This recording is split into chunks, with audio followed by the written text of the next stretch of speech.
নমস্কার। আরও একটি নতুন রেসিপির সাথে তানিয়াস রান্নাঘরে আপনাদের স্বাগত জানাই। আমার আজকের রেসিপি ওটস ধোসা, তার সাথে আছে টমেটোর চাটনি।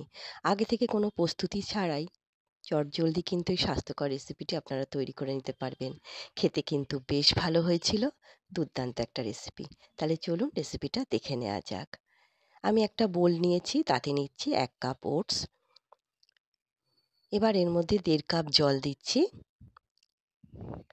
1.5 কাপ জল দিলাম, দিয়ে আমি ওটসটা রেস্টে রেখে দেবো 10 থেকে 15 মিনিটের জন্যে। 15 মিনিট হয়ে গেছে। ওটসটা দেখুন খুব ভালো মতো ভিজে গেছে। এবার একটা মিক্সিং জার নিচ্ছি, তার মধ্যে আমি ওটসটা নিয়ে নিচ্ছি। সমস্ত জল সমেত ওটসটাই নিয়ে নেব।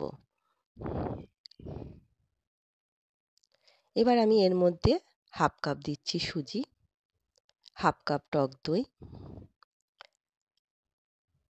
একটা ছোট সাইজের পেঁয়াজ ডুমো ডুমো করে কেটে দিলাম, 2 টুকরো আদা, 2টো কাঁচা লঙ্কা ভেঙে দিচ্ছি। আপনারা যে যেমন ঝাল খাবেন সেই বুঝেই লঙ্কা ব্যবহার করবেন।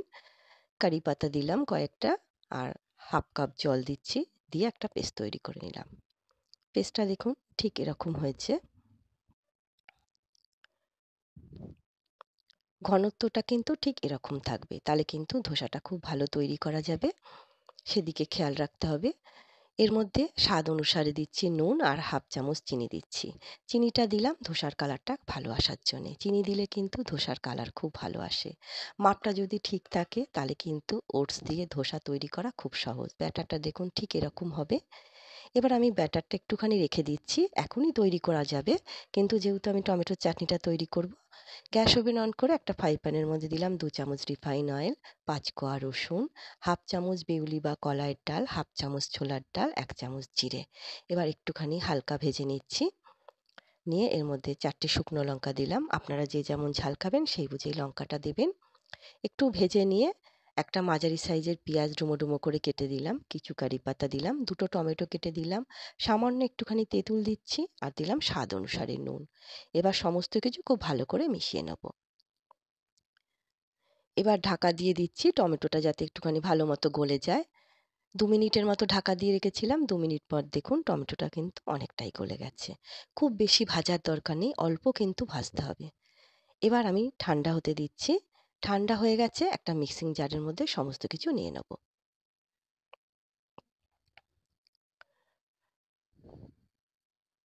এবার আমি এর মধ্যে 1/2 চামচের মতো দিচ্ছি কাশ্মীরি লঙ্কার গুঁড়ো, কালারটা ভালো আসার জন্যে। আর জল দিয়ে একটা পেস্ট তৈরি করে নিলাম। পেস্টটা দেখুন তৈরি করে নেওয়া হয়ে গেছে। কতটা ঘনত্ব রাখবেন সেই বুঝে কিন্তু জল ব্যবহার করতে হবে। মিক্সিং জারে জল দিয়ে সেই জলটাও দিয়ে দিলাম। টমেটো চাটনিটা খেতে কিন্তু দুর্দান্ত লাগে। এবার এর মধ্যে আমি একটা তড়কা ব্যবহার করব। গ্যাস ওভেন অন করে একটা তড়কা প্যান আমি তেল দিয়ে বসিয়ে দিয়েছি। তেলটা গরম হয়ে গেছে, তার মধ্যে আমি দিলাম শুকনো লঙ্কা আর কয়েকটা কারি পাতা। এর মধ্যে আমি হিং বা সর্ষে ব্যবহার করছি না। এবার এই তড়কাটা আমি টমেটো চাটনির মধ্যে দিয়ে দিচ্ছি। তাহলেই তৈরি হয়ে গেল দুর্দান্ত স্বাদের একটা রেসিপি। খেতে কিন্তু বেশ ভালো হয়েছিল। আমি যখন প্রথম করেছিলাম আমার কিন্তু খুব ভালো লেগেছিল, তাই আপনাদের সঙ্গে শেয়ার করছি। আপনারাও তৈরি করে দেখবেন, আশা করছি আপনাদেরও নিশ্চয়ই ভালো লাগবে। ইডলি ধোসার সঙ্গে খেতে কিন্তু বেশ ভালো লেগেছিল। এবার গ্যাস ওভেন অন করে একটা ফ্রাই প্যান খুব ভালো মতো গরম করে সামান্য একটু জলের ছেটা দিয়ে জলটা পুছে নিলাম। তেল দিয়ে তেলটা পোছার দরকার নেই, কারণ ব্যাটারের মধ্যে দই দেওয়া আছে, তাই তেলের প্রয়োজন পড়বে না। এবার 2 হাতা ব্যাটার দিয়ে হালকা হাতে ঘুরিয়ে দিতে হবে। খুব হালকা করে হাতাটা ঘোরালে খুব ভালো কিন্তু ধোসা ছড়ানো যায়। আর যখন ব্যাটারটা আমি ফ্রাই প্যানের মধ্যে দিলাম, গ্যাসের ফ্লেমটা কিন্তু আমি মিডিয়ামে করে দিয়েছিলাম। এবার হালকা করে এইভাবে আমি ছড়িয়ে দিচ্ছি। এই পর্যায়ে গ্যাসের ফ্লেমটা আমি একটুখানি বাড়িয়ে দিলাম। যখন ওপরটা শুকনো হয়ে এলো তখন আমি সামান্য একটু তেল দিচ্ছি। আপনারা চাইলে কিন্তু বাটার দিয়েও করতে পারেন। একটা খুন্তির সাহায্যে তেলটা এইভাবে চারিদিকে ছড়িয়ে দিলাম। 2 মিনিট মতো অপেক্ষা করলাম। এবার আমি উল্টে দেবো।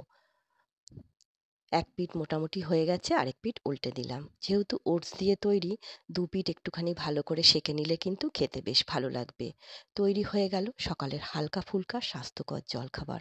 অবশ্যই একবার তৈরি করে দেখুন, খেতে কিন্তু বেশ ভালো হয়েছিল। ভিডিওটা দেখে যদি আপনাদের ভালো লাগে তাহলে অবশ্যই লাইক, কমেন্ট, শেয়ার আর সাবস্ক্রাইব করবেন।